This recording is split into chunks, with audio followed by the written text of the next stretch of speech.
Hello everyone, स्वागत है आप सभी का मेरे यूट्यूब चैनल पे। मेरा नाम शिल्पी द्विवेदी है और मैं आप सभी का वेलकम करती हूँ आज की इस क्लास में।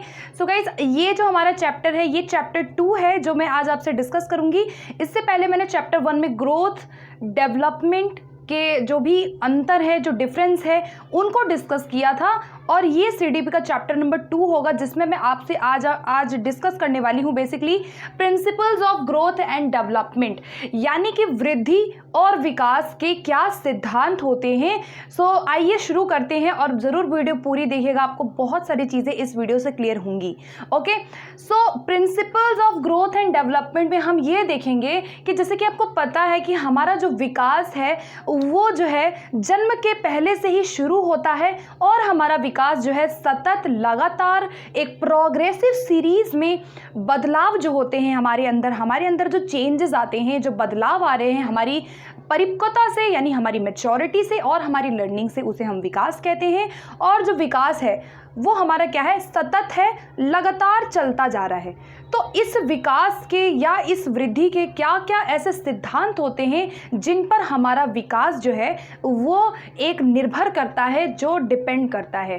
तो उन्हीं कुछ प्रिंसिपल्स को, कुछ 13 प्रिंसिपल्स हैं जिनको मैं आज आपसे ये पूरी वीडियो में डिस्कस करूंगी। सो एक एक प्रिंसिपल को एग्जाम्पल के साथ देखने वाले हैं, पूरी वीडियो ज़रूर देखिएगा। तो चलिए शुरू करते हैं कि कौन कौन से ऐसे सिद्धांत हैं जिन पर हमारा विकास और हमारी वृद्धि होती है।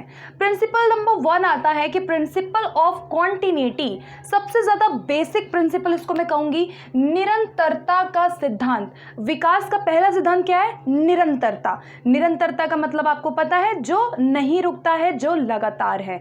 जैसे कि जो विकास हमारा है वो क्या होता है, मदर की वॉम्ब से लेके टॉम्ब तक होता है। आपने ये कई बार सुना होगा, यानी कि हमारे गर्भ में जब एक बच्चा गर्भ में आता है वहीं से उसका विकास स्टार्ट हो जाता है और जब तक उसकी मृत्यु नहीं होती है तब तक विकास चलता रहता है। यानी कि विकास कैसा हुआ, हमारा निरंतर है। प्रिंसिपल ऑफ कॉन्टिन्यूटी डन, ठीक है। निरंतरता का सिद्धांत में आपको यही याद रखना है कि जो विकास है वो जो है हमारी न रुकने वाली ऐसी प्रक्रिया होती है जहां पे आए दिन हमारे अंदर बदलाव आते रहते हैं और प्रोग्रेसिव है, जो बदलता नहीं है, निरंतर है, ठीक है। सेकेंड प्रिंसिपल आता है principle of individual differences. Principle of individual differences का मतलब है व्यक्तिगत भिन्नता। व्यक्तिगत भिन्नता का मतलब है कि अगर आपका विकास हो रहा है, मेरा विकास हो रहा है, तो कोई भी दो व्यक्ति एक समान नहीं होते हैं। सभी के अंदर विकास के जो दर है, जो विकास की दर होती है या जो विकास का क्रम होता है या जो भी उनके अंदर डेवलपमेंट है वो एक समान नहीं होती है। एक जैसे आप हैं, मैं हूँ, हम दो व्यक्ति हैं, हम समान नहीं हो सकते, ठीक है। अगर दो बच्चे हैं, मान लो ये एक बच्चा है, ये एक बच्चा है और ये एक बच्चा है, ठीक है। तो आपको क्या लग रहा है कि क्या दो व्यक्ति ये दोनों समान होंगे? अपने लाइक्स में, डिसलाइक्स में, वृद्धि में, विकास में बिल्कुल भी समान नहीं होंगे, अपने स्ट्रक्चर में। तो यानी कि क्या है प्रिंसिपल विकास का, कि दो व्यक्ति कभी भी समान नहीं होते हैं, हर किसी के अंदर कुछ ना कुछ विभिन्नताएं पाई जाती है। तो ये है principle of individual differences. Okay, तो ये वाला भी डन हो गया। थर्ड देखते हैं। थर्ड आता है मोस्ट इंपॉर्टेंट, जिसमें कंफ्यूजन होती है, rate of development and growth is not uniform. मतलब कि अभी हमने क्या पढ़ा कि हर किसी के अंदर व्यक्तिगत भिन्नताएं पाई जाती है, हर दो व्यक्ति समान नहीं होते हैं, अलग अलग होते हैं, जिसके कारण से क्या होता है कि हमारी जो दर होती है विकास की या वृद्धि की वो अलग अलग होती है। कैसे होती है? जैसे कि रेट का मतलब ये है कि मान लो ये बच्चा है, अब यही मैं बच्चा बनाती हूँ, मान लो दो दोस्त हैं, ठीक है, दो दोस्त हैं। हो सकता है इसका विकास जो है फास्ट हुआ हो सकता है इसका विकास जो है वो स्लो हुआ हो, है कि नहीं? हो सकता है कि इसका ये चलना पहले सीख गया, ये जल्दी चलना सीख गया। हो सकता है ये थोड़ी देर में चलना सीख रहा है, दोनों का सेम एज है। हो सकता है इसका मेंटल डेवलपमेंट पहले हो गया, इसका बाद में हो रहा है। तो ये कहने का मतलब ये है कि जरूरी नहीं है कि हर व्यक्ति जो है एक समान दर से होगा। दो व्यक्तियों में दरों में विभिन्नता पाई जाती है। मतलब हो सकता है सिर संभालना ये पहले सीख जाए, ये बाद में सीखे। हो सकता है ये पहले जो है मेंटल डेवलपमेंट इसका पहले हो, इसका बाद में हो। तो यानी कि दर जो होती है हमारी, रेट जो होता है, कोई बहुत जल्दी विकसित होता है, कोई बहुत आराम से विकसित हो रहा है। दर जो है वो समान नहीं है, और उसी दर के कारण जो हमारी दर असमान होती है, उसी के कारण हमारे अंदर व्यक्तिगत भिन्नताएं भी पाई जाती हैं। ओके, तो ये तीसरा प्रिंसिपल था।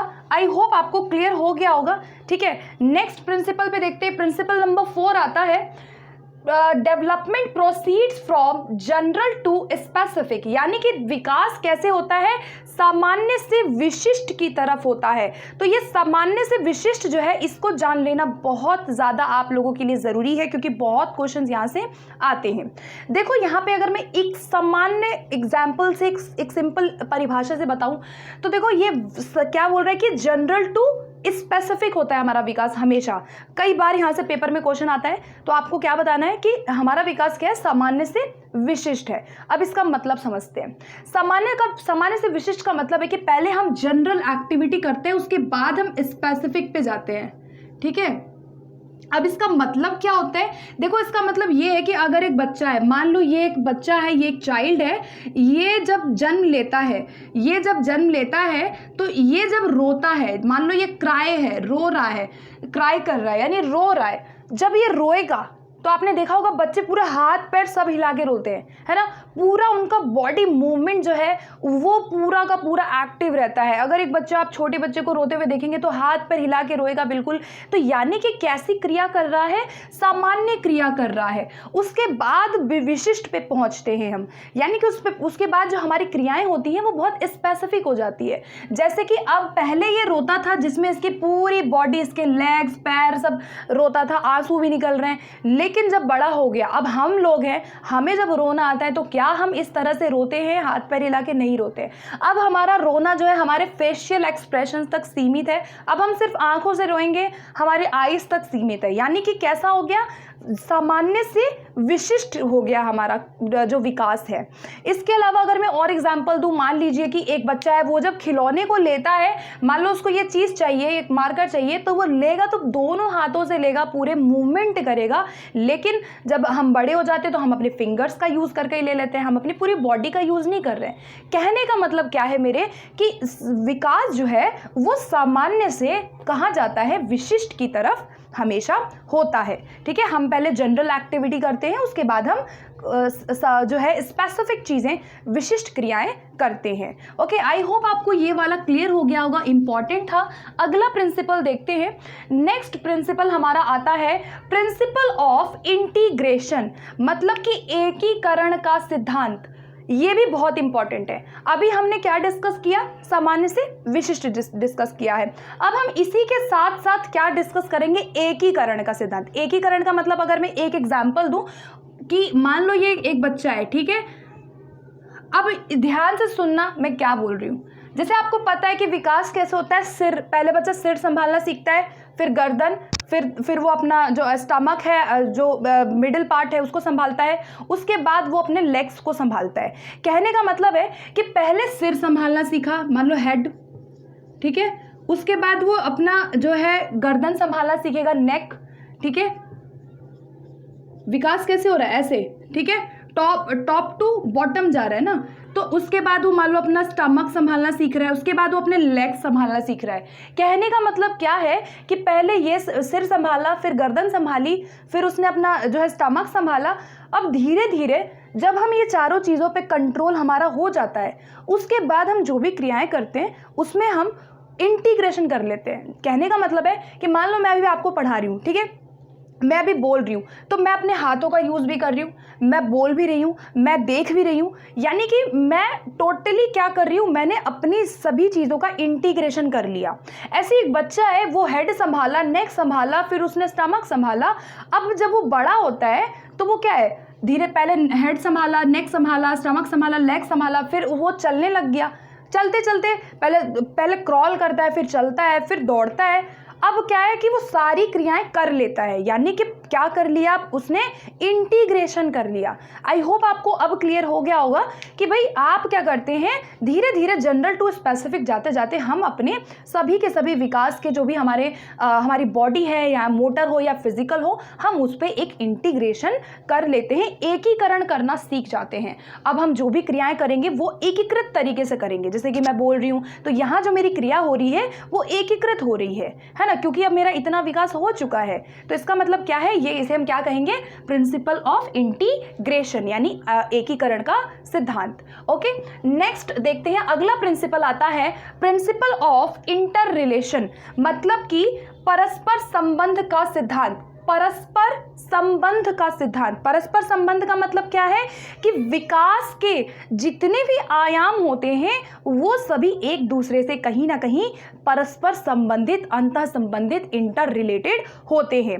एक विकास अगर हमारा नहीं हुआ तो हमारे और विकास पे भी प्रभाव पड़ता है। मान लो ये चाइल्ड है, अब ये चाइल्ड जो है इसका मान लो कि फिजिकल डेवलपमेंट, मान लो इसका शारीरिक विकास जो है वो अच्छे से नहीं हो पाया, मान लो शारीरिक रूप से इस बच्चे को कोई प्रॉब्लम हो गई, कोई समस्या हो गई, तो हो सकता है कि कहीं ना कहीं इसका जो इमोशनल डेवलपमेंट है या सोशल डेवलपमेंट या कॉग्निटिव डेवलपमेंट इतना अच्छा नहीं हो पाएगा, हो सकता है, क्योंकि विकास के सभी आयाम एक दूसरे से संबंधित होते हैं। एक में अगर कमी है तो और भी जो उसके आयाम होते हैं उनमें भी फर्क पड़ता है। तो कहने का मतलब क्या है, ये प्रिंसिपल कहता है कि विकास के सभी जो आयाम हैं वो सभी आपस में, फिजिकल हो, इमोशनल हो, सोशल हो, मोटर डेवलपमेंट हो, कॉग्निटिव हो, ये सभी के सभी आपस में क्या है, इंटर रिलेटेड है, इंटर रिलेटेड होते हैं, संबंधित होते हैं, दोनों सभी के सभी आपस में जुड़े हुए हैं। ओके, आई होप आपको ये वाला प्रिंसिपल क्लियर हो गया होगा। अगला प्रिंसिपल देखेंगे, अगला आता है कि डेवलपमेंट इज प्रेडिक्टेबल। डेवलपमेंट क्या है भाई, प्रेडिक्टेबल है, यानी हम विकास की भविष्यवाणी कर सकते हैं। जैसे मान लो ये एक बच्चा है, अगर इसका फॉर एग्जाम्पल अगर इसका फिजिकल डेवलपमेंट अच्छा नहीं हुआ, मान लो फिजिकली ये फिट नहीं है, फिजिकली इसको कोई बीमारी हो गई, कोई डेवलपमेंट इसका अच्छा नहीं हुआ, तो हम ये चीज़, इसकी भविष्यवाणी हम कर सकते हैं कि आगे आने वाले सालों में इसका और जो विकास है वो इतना अच्छा नहीं हो पाएगा जितना और बच्चों का होता है। यानी कि आप कहीं ना कहीं प्रिडिक्ट कर सकते हो। मान लो कोई एक्सीडेंट हो गया, कोई प्रॉब्लम हो गई, तो हम इस चीज़ को प्रिडिक्ट कर लेते हैं। जैसे कि एक्सरे आपने देखा होगा, एक्सरे जो होता है उसमें हम, अगर मैंने एक्सरे देखा किसी बच्चे का, मान लो इसका एक्सरे देखा फिजिकल, मान लो कि इसके हाथों में कोई प्रॉब्लम हो गई, इसके लेग्स में कोई प्रॉब्लम है, तो एक्सरे देख के मैं ये प्रिडिक्ट कर सकती हूँ कि इतना इसका जो लेग्स का डेवलपमेंट है वो नहीं हो पाएगा। मतलब कि हम विकास की भविष्यवाणी कर सकते हैं कि कौन सा बच्चा कैसा होगा आगे चल के। बुद्धि अच्छी है तो मैं प्रिडिक्ट कर लूंगी कि ये भाई बहुत आगे जाएगा। तो कहने का मतलब है कि development is always predictable, development की हम भविष्यवाणी कर सकते हैं। ओके, आई होप ये वाला भी क्लियर हो गया होगा। अगला क्वेश्चन देखेंगे, अगला प्रिंसिपल है कि development is product of heredity and environment. बहुत इंपॉर्टेंट है भाई, डेवलपमेंट जो होता है हमारा वो हमारी heredity, D for development, H for heredity, into E for environment, ये याद रख लीजिए। डेवलपमेंट जो होता है वो हमारा हेरिडिटी और एनवायरनमेंट दोनों के ही संयुक्त क्रिया का परिणाम होता है। किसी एक से हमारा विकास नहीं है, हमारा विकास हमारी आनुवांशिकता और हमारी वातावरण दोनों से है। फॉर एग्जाम्पल मान लीजिए एक बच्चा जो है अपनी हेरिडिटी से IQ जो है वो लेकर आया 120, मान लो 120 IQ लेकर के आया है। अगर उसको एनवायरनमेंट अच्छा नहीं मिला, मान लो कि 120 IQ का प्रखर बुद्धि का बच्चा है, बहुत बुद्धिमान है, उसको इन्वायरमेंट अच्छा मिला ही नहीं, तो हो सकता है कि उसका जो डेवलपमेंट ओवरऑल है वो इतना सक्सेसफुल अच्छा ना हो। यानी कि विकास सिर्फ एक से नहीं होता है। हमारी बॉडी में जितने भी चेंजेस आते हैं, जो भी क्वालिटेटिव हो क्वांटिटेटिव हो, वो हेरिडिटी, हमारे गुणों से जो हम अपने जीन से लेकर के आए हैं, और हमारे इन्वायरमेंट दोनों से होते हैं, किसी एक से नहीं होता है, दोनों दोनों की संयुक्त गुणनफल से होता है। ओके, अगला प्रिंसिपल आता है हमारा, नेक्स्ट आता है कि interaction of maturity and learning. ये भी इंपॉर्टेंट है कि जो विकास होता है, हमारा जो डेवलपमेंट है वो हमारी मैच्योरिटी और हमारी लर्निंग से होता है। ये भी बहुत इंपॉर्टेंट है, इसको याद रखिएगा। हमारा जो विकास है वो मेरी मैच्योरिटी का मतलब है कि आप जो मैच्योरिटी क्या होती है भाई, आप जो गुण, आप जो ट्रेट लेकर आए हो अपने माता पिता से जो आप वंशानुक्रम में गुणों को लेकर के आते हैं, आगे चल के वही जो है हमारी मैच्योरिटी में हमें हेल्प करता है, उसी को मैच्योरिटी कहेंगे। तो हमारा जो विकास है वो हमारी परिपक्वता, हम कितने परिपक्व हैं, और हमारी लर्निंग, हमने कितना एक्सपीरियंस किया, हम कैसे सीख रहे हैं, दोनों से ही हमारा विकास होता है। तो ये भी आप याद रखिएगा, ठीक है। अगला प्रिंसिपल आता है principle of uniformity of pattern, बहुत इंपॉर्टेंट है। Next principle of uniformity of pattern का मतलब है कि क्रम की एकरूपता का सिद्धांत। अब ये क्रम की एकरूपता क्या होती है, अभी तो हमने इतने प्रिंसिपल्स पढ़ लिए, अब आया कि क्रम की एकरूपता क्या होती है। देखो, क्रम की एकरूपता का मतलब होता है कि मान लो ये बच्चा जो है, ये बच्चा, जैसे हमें क्या पता है कि मान लो 2 बालक बनाती हूँ, ये 2 बालक हैं। अब ये 2 बालक है, हमने अभी पढ़ा कि हमारी क्या होती है, इंडिविजुअल डिफरेंसेस होते हैं, हमें पता है, हमें ये पता है कि दर अलग अलग होती है, सबकी विकास की गति अलग होती है, लेकिन सभी का विकास एक क्रम से होता है। अब ये क्रम का मतलब है कि जैसे फॉर एग्जाम्पल सिर से पैर की ओर विकास होना, इनर टू आउटर विकास होना, सेफेलोकॉर्डल, प्रोक्सिमोडिस्टल, ये सेम होता है। हमारे दांतों का विकास, टीथ का डेवलपमेंट, हमारी लैंग्वेज,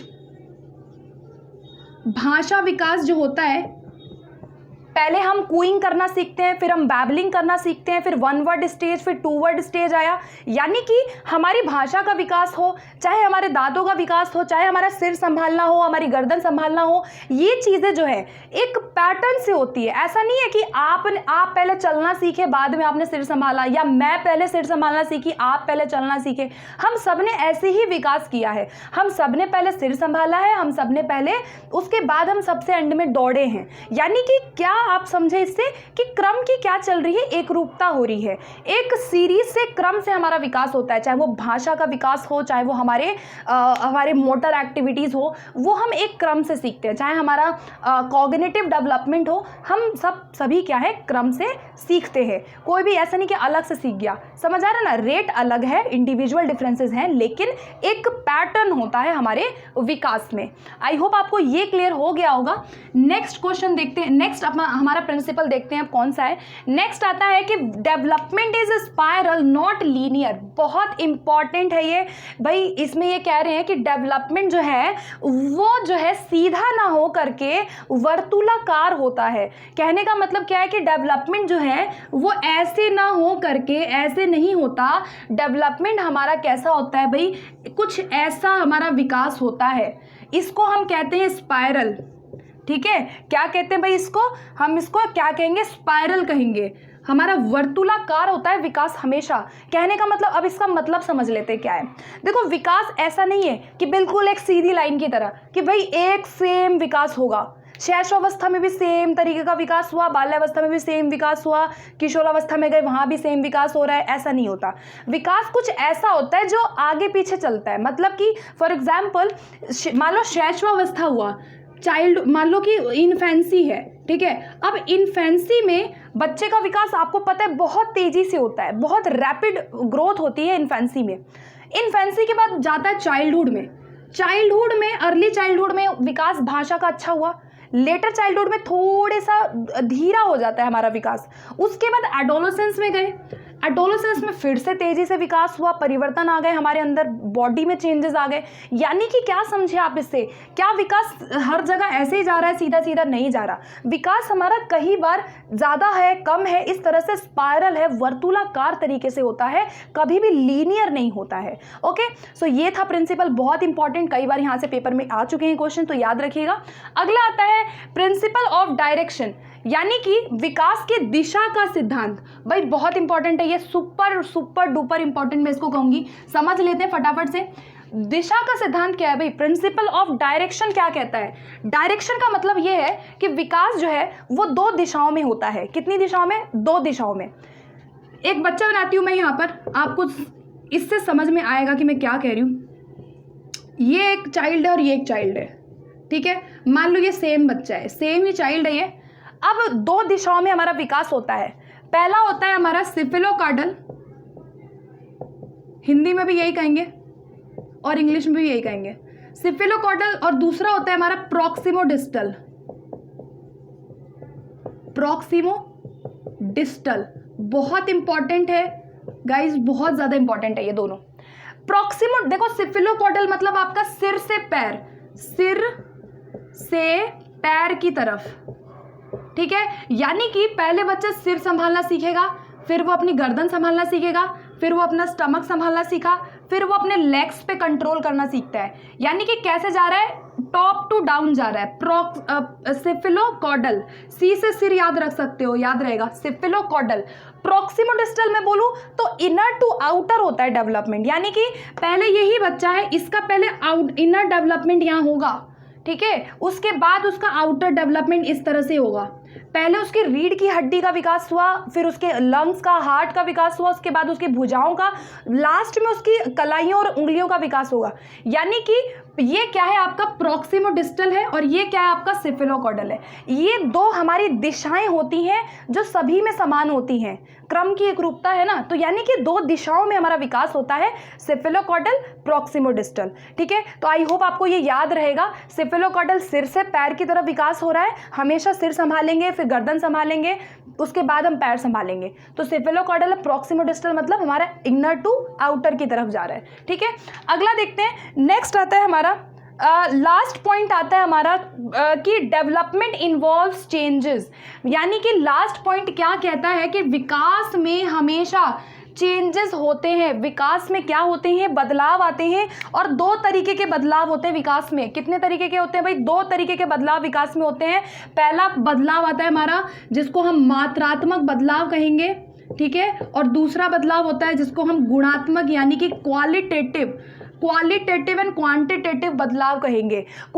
मात्रात्मक में जिसे हम माप सकते हैं, जैसे कि हमारी हाइट कितनी है, वेट कितना है, ठीक है, ऊंचाई हमारी कितनी है, जिसको हम माप सकते हैं, जो हमारे ग्रोथ, जिसमें हमारा ग्रोथ आता है। और दूसरा होता है हमारा विकास गुणात्मक, जैसे कि हमारी क्वालिटी, कितनी वर्क एफिशिएंसी है, हमारे वैल्यूज़ क्या है, ठीक है, हम किस तरह से, हमारे वैल्यूज़, हमारे रिलेशनशिप्स क्या है, हमारी थिंकिंग क्या है। ये चीज़ें गुणात्मक है जिन्हें हम सीधा सीधा माप नहीं सकते, ना हम जिन्हें देख सकते हैं, हम सिर्फ ऑब्जर्व कर सकते हैं।